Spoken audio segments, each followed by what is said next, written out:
बाद आज की पहली बड़ी खबर इस्लामिक ट्रायंगल की, जिसने भारत के खिलाफ साजिश की नई स्क्रिप्ट लिखनी शुरू कर दी। भारत के आक्रामक रुख से आतंकिस्तान की नींद हुई और अब यह अकेला भारत से भिड़ने की हिम्मत जुटा नहीं पा रहा, इसीलिए इस इस्लामिक तिकड़ी का खेल शुरू हो चुका।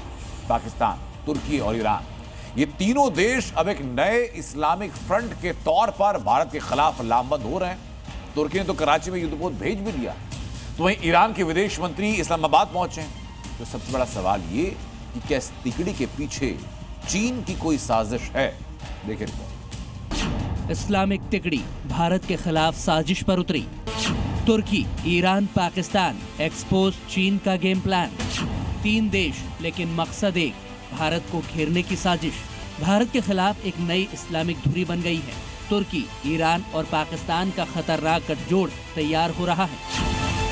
दरअसल भारत की आक्रामक रणनीति और आतंक के खिलाफ निर्णायक रुख ने पाकिस्तान की नींद उड़ा दी है और इसीलिए भारत विरोधी एजेंडे पर चलते हुए पाकिस्तान ने तुर्की और ईरान के साथ मिलकर एक नया इस्लामिक ब्लॉक खड़ा करने की कोशिशें तेज कर दी हैं। तुर्की जो खुद को एक नए खलीफा के तौर पर पेश करने में लगा है, अब खुलकर भारत के खिलाफ पाकिस्तान की सैन्य मदद पर उतर आया है। जेट्स और युद्धपोत भेजे जा रहे हैं। वहीं ईरान जो अब तक संतुलन बनाए रखने की कोशिश करता रहा, अब खुलकर इस गुट में शामिल होता दिख रहा है। अपने विदेश मंत्री को पाकिस्तान भेज रहा है और समर्थन का आश्वासन भी दे रहा है। सवाल यही है कि क्या इसके पीछे चीन का हाथ है? भारत की नौसेना जब समंदर में अपनी ताकत दिखा रही है, तो पाकिस्तान भी समुद्री सीमा में खोखली तैयारी कर रहा है। वो भी खुद नहीं, तुर्की के भरोसे। समंदर में पाकिस्तान की ओर बढ़ते इस जंगी जहाज को देखिए जो तुर्की ने भेजा है। इस युद्धपोत का नाम है TCG बुयुकाडा, जो भारत पाकिस्तान तनाव के बीच कराची बंदरगाह पर डेरा डाल चुका है। बाकायदा पाकिस्तान की फौज लाव लश्कर के साथ इसका वेलकम कर रही है। शहबाज सरकार इसे सामरिक सहयोग बता रही है, लेकिन असल में ये भारत की बढ़ती समुद्री शक्ति से बौखलाए पाकिस्तान की एक डरपोक चाल है। जिस युद्धपोत TCG बुयुकाडा को तुर्की ने पाकिस्तान भेजा है, उसके बारे में जान लीजिए। ये एक स्टेल्थ यानी कि रडार से बचने वाला जंगी जहाज है, जो दुश्मन की नजरों से बचकर हमला करने में सक्षम है। ये वॉरशिप सतह, हवा और पनडुब्बी से आने वाले खतरों का मुकाबला कर सकता है। इसमें anti ship missile, anti aircraft system और टॉर्पीडो लगे होते हैं। TCG बुयुकाडा में एडवांस कमांड कंट्रोल सिस्टम है, 3D रडार और इलेक्ट्रॉनिक वॉरफेयर कैपेसिटी है, जो इसे दुश्मन की हर गतिविधि पर निगरानी रखने में सक्षम बनाती है। सवाल उठता है कि क्या हिंद महासागर में अब तुर्की का युद्धपोत पाकिस्तान की मदद से भारत की नेवी को चुनौती देगा? इससे पहले 28 अप्रैल को तुर्की ने हथियारों से लदा एक कार्गो विमान पाकिस्तान भेजा था। ये सभी डेवलपमेंट एक जिहादी गठजोड़ की तैयार होती नींव की गवाही दे रहे हैं। एक तरफ तुर्की ने युद्धपोत भेजा, तो ईरान ने अपने विदेश मंत्री को ही पाकिस्तान भेज दिया। आज ईरान के विदेश मंत्री अब्बास अरागची इस्लामाबाद पहुंचे, पाकिस्तान सरकार के साथ बैठक की, जिसमें पहलगाम अटैक के बाद भारत के रुख पर चर्चा हुई है। माना जा रहा है कि इस दौरे का असली मकसद पाकिस्तान के समर्थन में एक इस्लामिक मोर्चा खड़ा करना है। एक तरफ तो ईरान के विदेश मंत्री इस्लामाबाद में हैं, दूसरी ओर तुर्की के इंटेलिजेंस अधिकारी भी पाकिस्तान में एक्टिव हो गए हैं। यानी ये इस्लामिक तिकड़ी कश्मीर मुद्दे को दुनिया में उछालने की साजिशों में लगी है। अब सवाल उठता है कि इस पूरे प्लॉट का डायरेक्टर आखिर कौन है? क्या चीन इन तीनों देशों को भारत के खिलाफ खड़ा कर रहा है? चीन जानता है भारत से सीधे टकराना उसके लिए मुश्किल है। क्या इसीलिए चाइना तीन देशों को भारत के खिलाफ मोहरा बना रहा है? चीन के इशारे पर यह इस्लामिक तिकड़ी भारत के खिलाफ मोर्चा खोल रही है, लेकिन ये भूल रही है कि ये पुराना भारत नहीं, ये नया भारत है, जो इंटरनेशनल मंच पर एक एक करके सबको एक्सपोज करना बहुत अच्छे से जानता है। ब्यूरो रिपोर्ट, जी मीडिया। भारत और पाकिस्तान के बीच जारी तनातनी के बीच रूस के राष्ट्रपति व्लादिमीर पुतिन ने पीएम मोदी से बात की। पुतिन ने पीएम मोदी को फोन किया और इस दौरान उन्होंने आतंक पर करारा प्रहार किया। पुतिन ने पहलगाम में हुए आतंकी हमले की निंदा की और इस अटैक में मारे गए लोगों के प्रति अपनी संवेदनाएं व्यक्त की। पुतिन ने आतंकवाद के खिलाफ लड़ाई में भारत का पूरा समर्थन का ऐलान किया। फोन पर बात करते हुए पुतिन ने कहा कि पहलगाम हमले के दोषियों, उनके समर्थकों को कड़ी से कड़ी सजा मिलनी चाहिए, लेकिन अब बात भारत की वाटर स्ट्राइक की भी करनी जरूरी है, जिससे पाकिस्तान के सामने पानी के साथ साथ खाने और बिजली का संकट खड़ा होने जा रहा है। बगलियार ये डैम है, उसका पानी रोके जाने के बाद चिनाब नदी का जलस्तर इतना कम हो गया है कि पाकिस्तान में सूखे के हालात, और इसका सीधा असर वहां की खेती पर पड़ेगा, जो पाकिस्तान की अर्थव्यवस्था का एक मुख्य हिस्सा भी है।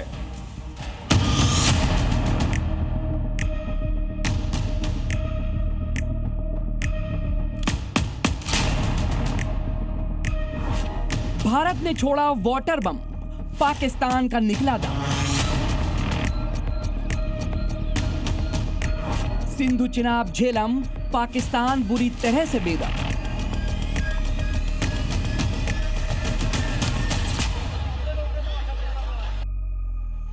पाकिस्तान अब इस बात को अच्छी तरह से समझ चुका है कि भारत जो कहता है वो करके दिखाता है।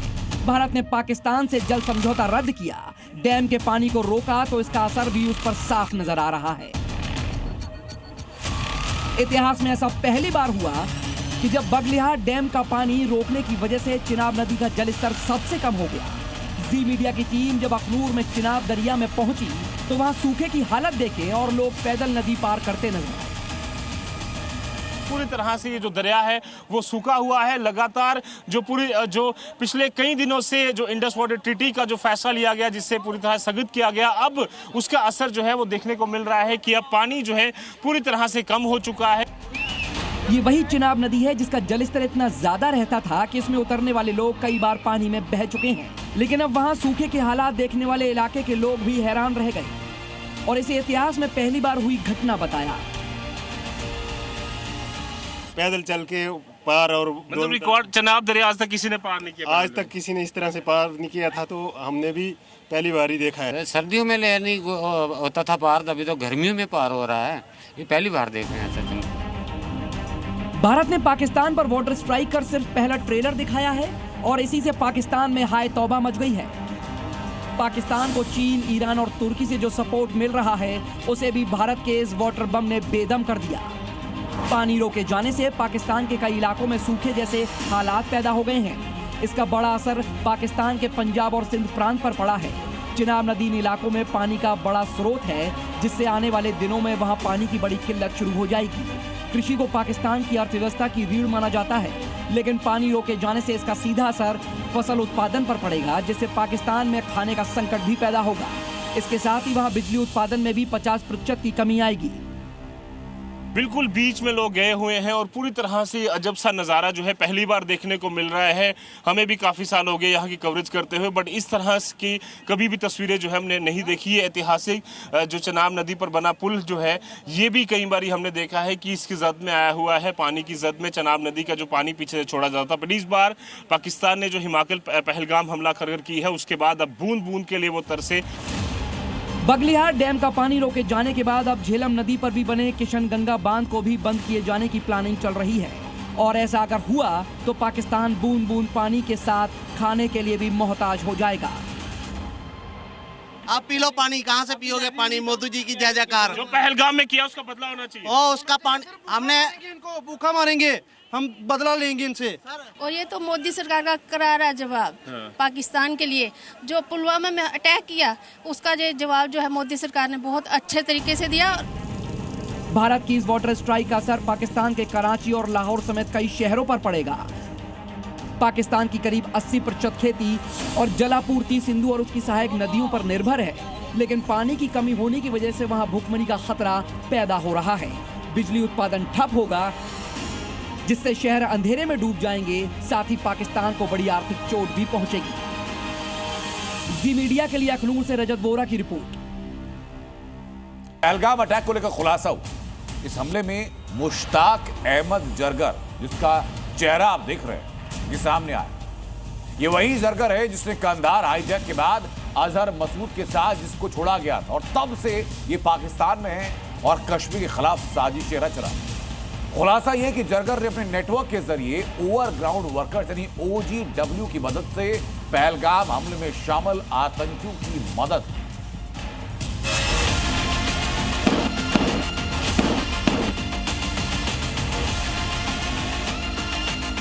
क्या जरगर है पहलगाम हमले का असली मास्टरमाइंड? पहलगाम अटैक का कंधार हाईजैक कनेक्शन।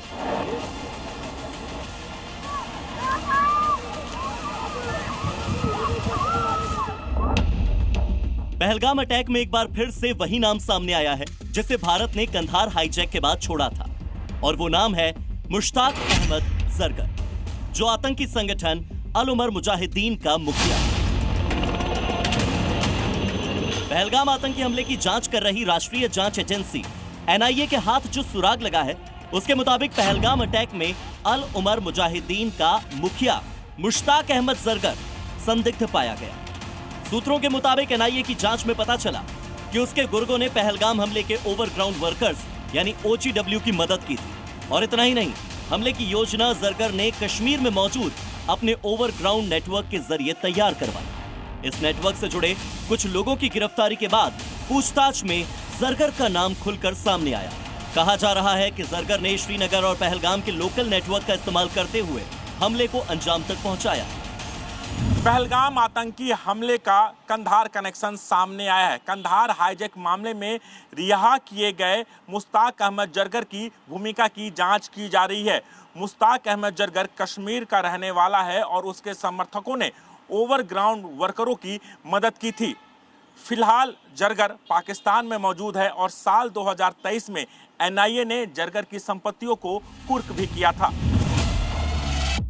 दरअसल जिस संगठन अल उमर मुजाहिदीन का जरगर मुखिया है, उसे हिंदुस्तान ने पहले ही एक टेररिस्ट ग्रुप यानी आतंकी संगठन घोषित कर उस पर पाबंदी लगा रखी है। साल 2023 में NIA ने जरगर की श्रीनगर में संपत्ति भी जब्त की थी। इसके बावजूद वो घाटी में अपने ओवरग्राउंड वर्कर्स के जरिए एक्टिव है। सूत्रों के मुताबिक मुश्ताक अहमद जरगर फिलहाल पाकिस्तान में है, लेकिन श्रीनगर का होने के नाते ओवरग्राउंड वर्कर्स और उसके समर्थकों में उसकी पकड़ काफी ज्यादा मजबूत बताई जाती है। इसीलिए पहलगाम आतंकी हमले में जरगर की भूमिका भी अब जांच के घेरे में है। सूत्रों के मुताबिक NIA और दूसरी एजेंसियों ने अब तक 100 से ज्यादा ओवरग्राउंड वर्कर्स के ठिकानों पर छापेमारी की है। साथ ही 90 से ज्यादा लोगों पर कानूनी कार्रवाई भी शुरू की जा चुकी है। ये वही मुश्ताक अहमद जरगर है जो जैश ए मोहम्मद के सरगना मसूद अजहर का करीबी है, और ये वही आतंकी है जिसे कंधार हाईजैक के बाद छोड़ा गया था। 1989 में रूबिया सईद अपहरण कांड में भी मुश्ताक अहमद जरगर शामिल था। 1999 में IC 814 हाईजैक कांड में भी वो शामिल था। फिलहाल वो पाकिस्तान में है। 1988 में जम्मू कश्मीर लिबरेशन फ्रंट में वो था। POK में आतंकी ट्रेनिंग लेकर 1989 में वापस लौटा और उसके बाद 1991 में अल उमर मुजाहिदीन आतंकी संगठन तैयार किया। अब NIA जरगर के आतंकी नेटवर्क पर प्रहार करने की तैयारी कर रहा है। जांच एजेंसी को उम्मीद है कि जल्द ही पूरे नेटवर्क का खुलासा होगा और इसे पूरी तरह से नस्तनाबूद किया जा सकेगा। Bureau report, C media. Jaish के गठन के बाद मुश्ताक अहमद जरगर ने उसे और मजबूत किया। इसके बाद जैश ने 2001 में संसद पर अटैक किया और फिर 2019 में पुलवामा में हमला किया। मुश्ताक अहमद जरगर पाकिस्तान से आतंकी नेटवर्क चलाता है और POK में भी जरगर की एक अच्छी पकड़ बताई जाती है और वहीं से कश्मीर के खिलाफ जरगर साजिशें रचता है। इसकी वजह है कश्मीर में जरगर का ओवरग्राउंड वर्कर्स का मजबूत नेटवर्क। इन्हीं ओवरग्राउंड वर्कर के जरिए वो आतंकियों को लॉजिस्टिक्स मुहैया कराता है। जरगर के हाफिज सईद की तुलना में जरगर कम प्रचार में रहता है, लेकिन नेटवर्क की जड़ें कश्मीर में बहुत ज्यादा गहरी। मुश्ताक अहमद जरगर सिर्फ इकलौता किरदार नहीं। पहलगाम हमले में पाकिस्तान आर्मी चीफ आसिम मुनीर और पाकिस्तानी खुफिया एजेंसी ISI भी शामिल है और भी साफ हो चुका कि पहलगाम अटैक की स्क्रिप्ट खुद आर्मी चीफ आसिम मुनीर ने लिखी है और जिन आतंकियों को पहलगाम हमले का टास्क दिया गया उन्हें पाकिस्तान के स्पेशल सर्विस ग्रुप यानी SSG ने मिलिट्री ट्रेनिंग दी। अभी घाटी में SSG से ट्रेनिंग ले चुके 20 कमांडर और मौजूद हैं। ये input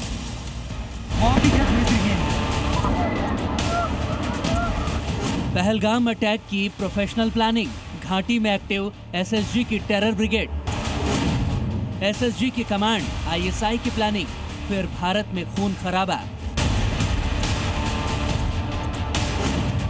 SSG plus OGW, Kashmir में आतंकी मिलिट्री प्लाटून।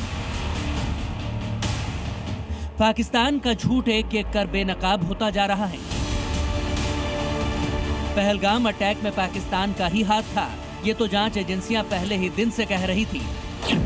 अब NIA की जांच में पाकिस्तान का सारा कच्चा चिट्ठा दुनिया के सामने आ चुका है। पहलगाम अटैक की जांच कर रही राष्ट्रीय जांच एजेंसी यानी कि एएनआई ने एक बड़ा खुलासा किया है। सूत्रों के मुताबिक पहलगाम हमले की स्क्रिप्ट आईएसआई ने लिखी थी। पाकिस्तानी सेना ने आतंकियों को कमांडो ट्रेनिंग दी और इस हमले में आतंकी संगठन लश्कर-ए-तैयबा ने मदद की। पहलगाम हमले में पाकिस्तान के स्पेशल सर्विस ग्रुप यानी कि एसएसजी का कनेक्शन भी सामने आया है। खबर है कि अभी भी 15 से 20 एसएसजी के कमांडो घाटी में मौजूद हैं, जो आतंकियों की छोटी छोटी टुकड़ियों को लीड कर रहे हैं। दरअसल जांच एजेंसी ने आतंकियों के हाइड आउट की जो तफ्तीश की, उसके बाद ये खुलासा हुआ है कि घाटी में एक्टिव आतंकवादियों की पाकिस्तान मदद कर रहा है। सूत्रों के मुताबिक आतंकियों को पाकिस्तान की सेना ने मिलिट्री ट्रेनिंग दी है, यानी ये आतंकवादी Pakistani special service group commando की ट्रेनिंग ले चुके हैं। सूत्रों के मुताबिक ऐसे 15-20 एसएसजी कमांडो ट्रेनिंग पा चुके आतंकी कमांडर घाटी में मौजूद है। एसएसजी के कमांडो घाटी में आतंकियों के छोटे छोटे ग्रुप को लीड कर रहे हैं। ये भी पता चला है कि पहलगाम हमले के पीछे पाकिस्तान की खुफिया एजेंसी आईएसआई और आतंकी संगठन लश्कर-ए-तैयबा का हाथ है। पहलगाम हमले को लेकर एनआईए की जांच में एक बड़ा खुलासा सामने आया है। जांच कर रही एजेंसियों ने जम्मू कश्मीर के जेल में बंद लश्कर के कैडरों से पूछताछ की और पूछताछ में जो बातें सामने आई वो निश्चित तौर पर हैरान करने वाले हैं।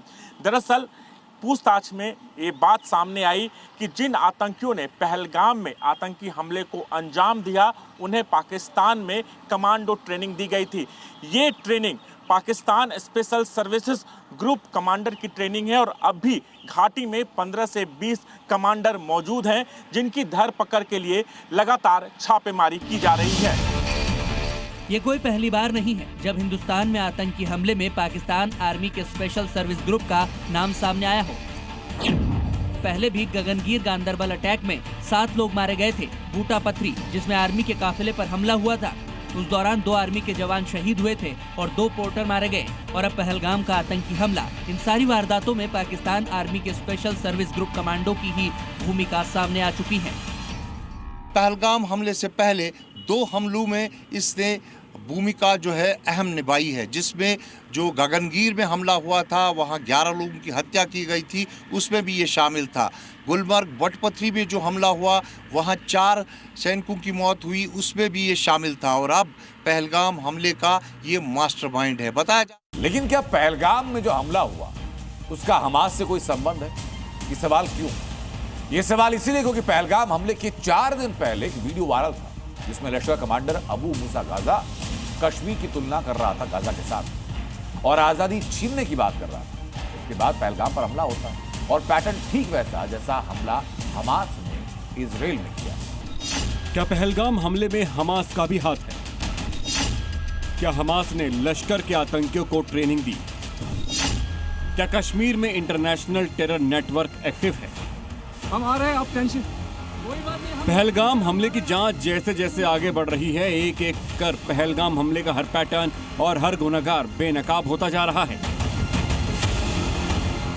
अब लश्कर कमांडर अबू मूसा का पहलगाम हमले से 4 दिन पहले का एक वीडियो सामने आया है, जिसमें वो गाजा फिलिस्तीन मसले की तुलना कश्मीर से कर रहा है।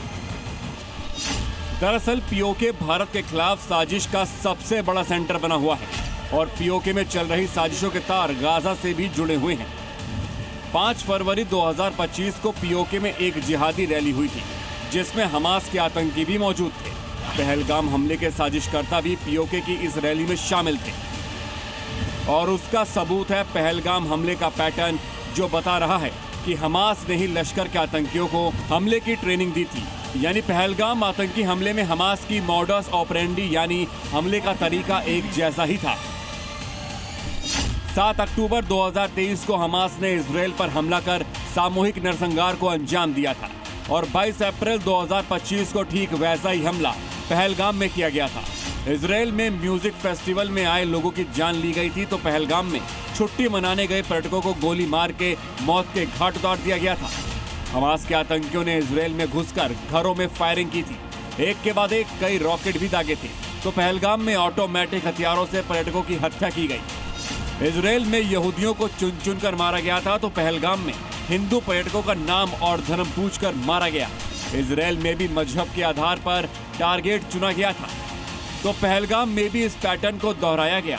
इजराइल पर हमले के दौरान हमलावरों के शरीर पर कैमरे लगे थे, तो पहलगाम में भी आतंकियों के हेलमेट पर कैमरे लगे थे। इजराइल में हमास के आतंकी यहूदियों को मारकर गाजा में आम लोगों के बीच जाकर छिप गए थे, तो पहलगाम में भी हिंदुओं की हत्या के बाद आतंकी वहां से भाग गए। जाहिर है हमले के पैटर्न को देखकर जांच एजेंसियां इस बात का भी पता लगाने में जुटी हैं कि आखिर पहलगाम हमले से हमास का कोई कनेक्शन तो नहीं। क्या हमास के आतंकियों ने लश्कर को पहलगाम में हमले के लिए तैयार तो नहीं किया? ब्यूरो रिपोर्ट, जी मीडिया। पाकिस्तान को मुंहतोड़ जवाब देने के लिए एलओसी पर हिंदुस्तान की सेना तैनात है, तो यूपी में नेपाल बॉर्डर के पास भी टेरर रूट पर योगी स्ट्राइक हो रही। जिस ओपन बॉर्डर का फायदा उठाकर आईएसआई भारत में हथियार भेजता था, इस 10 किलोमीटर के नो मैंस लैंड पर योगी का बुलडोजर फुल स्पीड से दौड़ रहा है, और जहां जहां पाकिस्तान के लिंक मिल रहे हैं वहां बुलडोजर से ऐसा हिसाब भी हो रहा है।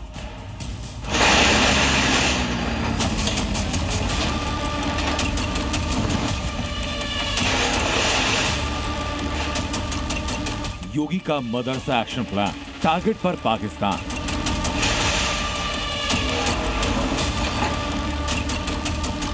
बॉर्डर पर पाकिस्तानी एजेंट, योगी का सेट टारगेट।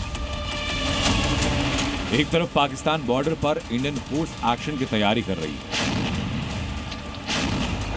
तो दूसरी तरफ योगी फोर्स यूपी से सटे बॉर्डर को खाली करवा रही है। अवैध मस्जिदों, मजारों, मदरसा, योगी का बुलडोजर सारे अवैध कब्जे हटा रहा है। योगी सरकार का message loud and clear, Nepal border के 10 किलोमीटर के दायरे में किसी भी तरह का अवैध कब्जा और धार्मिक संस्थान के अवैध संचालन को बर्दाश्त नहीं किया जाए।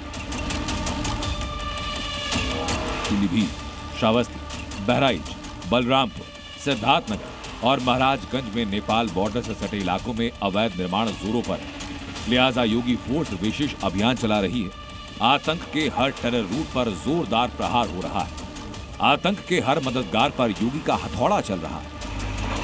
इसी दौरान जब श्रावस्ती में अवैध मदरसे पर बुलडोजर एक्शन के दौरान उसका पाकिस्तान कनेक्शन भी सामने आया। बॉर्डर से सिर्फ 500 मीटर की दूरी पर एक अवैध मदरसे की इमारत, यहां से आतंक का खेल खेला जाता था। पुलिस को एक अवैध मदरसे से भारी मात्रा में सिम कार्ड मिले। पुलिस ने एक लैपटॉप और कंप्यूटर भी यहां से जब्त किया। उसमें बड़ी संख्या में मोबाइल सिम्स मिली हैं और कुछ लैपटॉप इत्यादि सामग्री मिली है, जो एक संदिग्ध प्रतीत होती है। वो सभी सामग्री को सील कर लिया गया है और उस पर आगे जांच की जाएगी। वहीं पाकिस्तानी जनरल आसिम मुनीर अपनी फौज को कैसे सुलगती चिंगारी में झोंक रहा है, इसकी गवाही पीओके से सामने आए लेटेस्ट वीडियोस दे रहे हैं। ये वीडियोस खूब वायरल हैं। आसिम मुनीर, जिसकी सोच भारत के खिलाफ आग उगलती है, वो आधी अधूरी तैयारियों के साथ पैदल जवानों को एलओसी की तरफ भेज रहा है। हाथों में बंदूकें, सहमी सांसें, थके हुए चेहरे, कंधों पर भारी बैग, लड़खड़ाते पैर, न गाड़ियां, न टैंक, न हेलीकॉप्टर। यह है पाकिस्तान की वो फौज जो बिना तैयारी, बिना संसाधन और बिना हौसले के एलओसी की ओर बढ़ रही है। इनके हाथों में बंदूकें तो हैं, लेकिन दिलों में भारी खौफ भी है। पाकिस्तान के कब्जे वाले कश्मीर में इन दिनों कुछ बड़ा पक रहा है। पाकिस्तानी सेना की भारी मूवमेंट देखी जा रही है। बड़ी संख्या में जवान एलओसी की ओर बढ़ रहे हैं। चौंकाने वाली बात तो ये है कि उनके पास ना तो वाहन है, ना हेलीकॉप्टर। ये जवान पैदल ही मार्च कर रहे हैं। गिलगिट, बाल्टिस्तान, जट्टान, चम और टांडा, ये वो इलाके हैं जहां भारी संख्या में पाकिस्तानी फौज की मूवमेंट की खबरें सामने आ रही हैं। सोशल मीडिया पर दर्जनों वीडियो वायरल हो रहे हैं, जिनमें पाकिस्तानी सैनिक एलओसी की ओर पैदल कूच करते हुए नजर आ रहे हैं। न टैंक, न गाड़ियां, न रसद, सिर्फ थकी हुई टोलियां, सहमे हुई आंखें और नारेबाजी के जरिए खोखले हौसले ही नजर आ रहे हैं। असल में ये सब उस हताश पाकिस्तान की तस्वीर है जो भारत के आक्रामक तेवरों से घबराया हुआ है। एक तरफ भारत अपनी सीमाओं पर अचूक रणनीतिक तैनाती कर चुका है, दूसरी तरफ पाकिस्तान की फौज घिसटती हुई एलओसी की ओर बढ़ रही है, जैसे किसी मजबूरी में भेजा गया हो। गिलगिट बाल्टिस्तान से लेकर चम तक हर इलाके से वीडियो गवाही दे रहे हैं। कि पाकिस्तानी सेना बिना किसी संसाधन, बिना फ्यूल के अपने ही सैनिकों को मौत के मुंह में झोंक रही है। जनरल असीम मुनीर की फौज का ये फुट मार्च एक और कारगिल की नींव डालने की साजिश हो सकती है, लेकिन इस बार भारत ने ऐसी तैयारी की है जो उसे कहीं का नहीं छोड़ेगी। सवाल उठता है कि पाकिस्तान पीओके में इतनी बड़ी तैनाती क्यों कर रहा है? क्या ये भारतीय सेना के दबाव में आकर की गई एक डिफेंसिव पोजीशनिंग है? क्या पाकिस्तान एक बार फिर घुसपैठ की तैयारी में है, या फिर पाकिस्तान जान चुका है कि उसका वक्त अब खत्म हो रहा है और पीओके उसके हाथ से निकलने ही वाला है? एक बार फिर रक्षा मंत्री राजनाथ सिंह ने क्लियर कर दिया है कि पाकिस्तान से बदला लेकर रहेंगे। साथियों, एक रक्षा मंत्री के रूप में मेरा दायित्व है कि मैं अपने सैनिकों के साथ मिलकर देश की सीमाओं की सुरक्षा सुनिश्चित करूं, और मेरा यह दायित्व है कि अपनी सेना के साथ मिलकर देश के ऊपर आंख उठाने वालों को मुंहतोड़ जवाब दूं। बार बार प्रधानमंत्री, रक्षा मंत्री, गृह मंत्री और सेना प्रमुखों की जुबान से पीओके का नाम आना कोई सामान्य बयानबाजी नहीं है। हिंदुस्तान के इन्हीं ऑफिशियल स्टेटमेंट की वजह से पाकिस्तान की रूह कांप गई है। अगर पाकिस्तान ने कोई भी गलत कदम उठाया तो उसका जवाब ऐसा होगा कि जिन्ना लैंड इतिहास में दर्ज हो जाएगा। ब्यूरो रिपोर्ट, जी मीडिया। पाकिस्तान में दहशत है और उसकी खोखली तैयारी क्या है, अब मैं जरा आपको ये बताता हूं। 80 फाइटर जेट लगातार उड़ान भर रहे हैं। कराची से लेकर रावलपिंडी के एयरबेस पर तैनाती को की गई है, डिप्लॉयमेंट किया गया है। फॉरवर्ड एयरबेस को एडवांस बनाया जा रहा है। कई एयर स्ट्रिप हैं जिस पर टेक ऑफ और लैंडिंग का अभ्यास किया जा रहा है। एयर रिफ्यूलिंग के लिए अभ्यास जारी है। पाक एयरफोर्स चीन की मदद भी ले सकती है, जैसे कि JF-17, J-10C में बदलाव के लिए मदद मांग सकती है। उसके अलावा सियालकोट में TPS-77 रडार की तैनाती पाकिस्तान की तरफ से कर दी है। लेकिन सिर्फ जंग की आहट पर पाकिस्तान बुरी तरीके से हड़कंप में है। अंदाजा इस बात से लगाइए कि एक दिन पहले इस्लामाबाद में पाक सेना की वहां सियासी दलों के साथ बैठक हुई। पाकिस्तान की संसद का आपातकालीन सत्र बुलाया गया और इसी बीच आज इस मुद्दे पर संयुक्त राष्ट्र की सुरक्षा परिषद में बैठक होगी, जिसमें पाकिस्तान भारत को दुनिया के सामने एक बार फिर आरोप लगाने की कोशिश करेगा। संसद सत्र बुलाया, हमले के डर से पाक बौखलाया, जंग की आहट, पाकिस्तान में घबराहट। भारत पाकिस्तान पर कब हमला कर दे, इसे लेकर यहां बुरी तरह खलबली मची हुई है। पाकिस्तान के लिए एक एक दिन पहाड़ की तरह साबित हो रहा है। शहबाज शरीफ की समझ में नहीं आ रहा कि कैसे वो भारत से बड़े तनाव को कम करे। वहीं जनरल मुनीर भारतीय सेना के सामने अपनी सेना को पिटने से कैसे बचाए, इस सवाल ने उनकी रातों की नींद उड़ा दी। बीती रात भी इस्लामाबाद में वही डर, दहशत और खलबली का माहौल दिखा। इसका अंदाजा इस बात से भी लगाया जा सकता है कि वहां आनन फानन में ही पाकिस्तान की संसद का आपातकालीन सत्र बुलाने का फैसला लिया गया। सूत्रों के मुताबिक पाकिस्तान के राष्ट्रपति आसिफ अली जरदारी ने आज शाम पाकिस्तान की संसद का इमरजेंसी सेशन बुलाने का फैसला लिया ताकि ताजा हालात पर चर्चा हो सके। भारत के अग्रेसिव रुख से पाकिस्तान दहशत में है। भले ही पाकिस्तान जंग जंग चिल्ला रहा है, लेकिन हकीकत यह है कि पाकिस्तान जंग का नाम सुनकर ही खौफ में है, क्योंकि युद्ध हुआ तो पाकिस्तान को भी पता है कि उसकी हार तय है। इसलिए हताश पाकिस्तान संसद सत्र बुलाकर नए प्रोपेगेंडा की तैयारी कर रहा है। इससे पहले बीती शाम पाकिस्तानी सेना और सभी राजनीतिक दलों की एक बैठक भी हुई, जिसमें पहलगाम हमले के बाद बने हालात की सेना ने ब्रीफिंग दी। इसमें सभी दलों ने जंग की सूरत में एक संयुक्त मोर्चा बनाने का दावा किया। सभी दलों ने सेना के साथ खड़े होने का भरोसा दिया, लेकिन इस बैठक में इमरान खान की पार्टी PTI शामिल नहीं हुई। PTI इमरान खान की जेल से रिहाई की मांग कर रही है, जिसे सरकार ने नकार दिया है।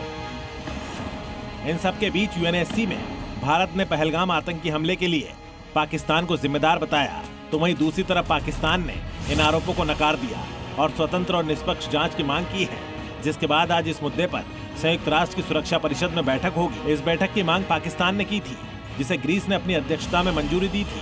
वहीं भारत आतंकी हमलों में पाकिस्तान की भूमिका को उजागर करेगा। इस बीच पाकिस्तान के मंत्री अताउल्ला तरार की गिदड़भपकी भी सामने आई, जिसमें उन्होंने भारत को कड़ा जवाब देने का ऐलान किया। पाकिस्तान के मंत्री और सेना भले ही कितने भी हथकंडे अपना ले, लेकिन दुनिया जानती है कि पाकिस्तान आतंकियों का गढ़ है, जिसके पाले आतंकी भारत पर हमला कर रहे हैं, जिसका अंजाम अब उसे भुगतना ही होगा। ब्यूरो रिपोर्ट, जी मीडिया। बात घाटी में आतंकियों के जेल ब्रेक प्लान, जानकारी तो ये सामने है कि आतंकियों के निशाने पर श्रीनगर सेंट्रल जेल और कोट बलवाल जेल, इसमें कई खूंखार आतंकी और उनके मददगार बंद रहे हैं। इस जानकारी के बाद दोनों जेलों की सुरक्षा को बढ़ा दिया गया है। घाटी में आतंकियों का जेल ब्रेक प्लान। आतंकी और मददगारों को छुड़ाने की साजिश। पाकिस्तान अब सिर्फ एलओसी नहीं बल्कि कश्मीर के अंदर बहुत बड़ी साजिश की प्लानिंग कर रहा है। जी हां, अब उसके टारगेट पर हैं भारत की जेलें, जहां बंद है कश्मीर के खूंखार आतंकी। इंटेलिजेंस एजेंसीज ने अलर्ट जारी किया है कि घाटी में जेल ब्रेक की एक बड़ी साजिश चल रही है और इसके पीछे है पाकिस्तान की आईएसआई।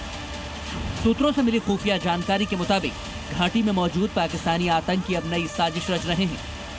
पाकिस्तान अब जेलों में हमला कर वहां बंद खूंखार आतंकियों और उनके मददगारों को छुड़ाने की साजिश रच रहा है। सूत्रों के मुताबिक जिन दो जेलों पर सबसे बड़ा खतरा है वो है श्रीनगर सेंट्रल जेल और जम्मू की कोट बलवाल जेल। इन दोनों जेलों में बंद हैं लश्कर, जैश, अल-उमर और हिजबुल के दर्जनों खूंखार आतंकी। यही वजह है कि पाकिस्तान ने इन दो जेलों को अपना टारगेट बनाया है। जम्मू की कोट बलवाल जेल में ओजीडब्ल्यू निसार और मुश्ताक भी 2023 से बंद है। इन्हें 1 जनवरी 2023 को राजौरी आतंकी हमले के मामले में गिरफ्तार किया गया था। एनआईए की साजिश में पूछताछ में इनसे कई अहम जानकारियां भी मिली थी। खुफिया विभाग को मिली जानकारी के मुताबिक सुरक्षा बलों को एक नया इनपुट मिला है कि अब जो मिलिटेंट्स हैं, जो टेररिस्ट हैं, वो श्रीनगर के सेंट्रल जेल और जम्मू के कोट बलवाल जेल को निशाना बना सकते हैं, क्योंकि इन जेलों में बड़े हाई प्रोफाइल जो मिलिटेंट्स हैं, जैश से जुड़े हुए या फिर लश्कर से जुड़े हुए, और इसके अलावा OGWs जो बंद है वो यहाँ पर बंद है। जांच एजेंसियों को इस बात का भी अंदेशा है कि OGW मुश्ताक और निसार को पहलगाम हमले की जानकारी पहले से थी और उन्होंने अपने नेटवर्क के जरिए आतंकियों की मदद भी कराई, जिसकी अब एनआईए जांच में जुटी है। अब खुफिया अलर्ट के बाद जेलों की सिक्योरिटी बढ़ा दी गई है। जम्मू कश्मीर के पहलगाम में हुए आतंकी हमले के बाद अब नेशनल इन्वेस्टिगेशन एजेंसी जो है वो अलग अलग जगहों पर लगातार यहाँ पर पूछताछ भी कर रही है, लोगों से बातचीत भी कर रही है। ऐसे में कोट बलवाल जेल में भी कई सारे जो ओवरग्राउंड अंडरग्राउंड वर्कर्स यहाँ पर अरेस्टेड हैं, उनसे भी लगातार पूछताछ की जा रही है। और अब इन जितनी भी जेलें हैं, चाहे वो सेंट्रल जेल जम्मू हो, कोट बलवाल और कश्मीर की जेल हो, वहाँ पर जो सुरक्षा है वो कई गुना बढ़ा दी गई है। जम्मू की कोट बलवाल और श्रीनगर सेंट्रल जेल में कई हाई प्रोफाइल आतंकी और स्लीपर सेल के OGW बंद हैं, जिन्हें छुड़ाकर आतंकी और भी बड़ी साजिश को अंजाम दे सकते हैं। सेंट्रल जेल श्रीनगर और कोट बलवाल जेल में सुरक्षा जो है और कड़ी कर दी गई है। इसमें दो ऑप्शन उभर के सामने आते हैं। सबसे ऑप्शन पहला है कि क्या जो OGW और टेररिस्ट इन दोनों जेलों के अंदर बंद हैं, क्या वो जेल ब्रेक कर सकते हैं।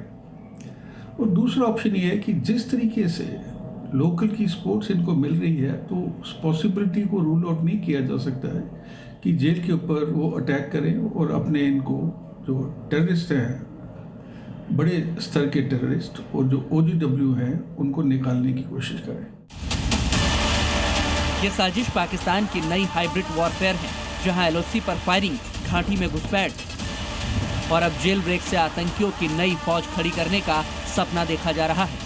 चुनौती बड़ी है, लेकिन भारतीय एजेंसियां हर नापाक साजिश को कुचलने के लिए तैयार हैं। जम्मू कश्मीर से जी मीडिया के लिए रजत बोहरा और खालिद हुसैन की रिपोर्ट। राजनीति में फिलहाल सिर्फ इतना ही। आप बने रहिए जी न्यूज के साथ। नमस्कार।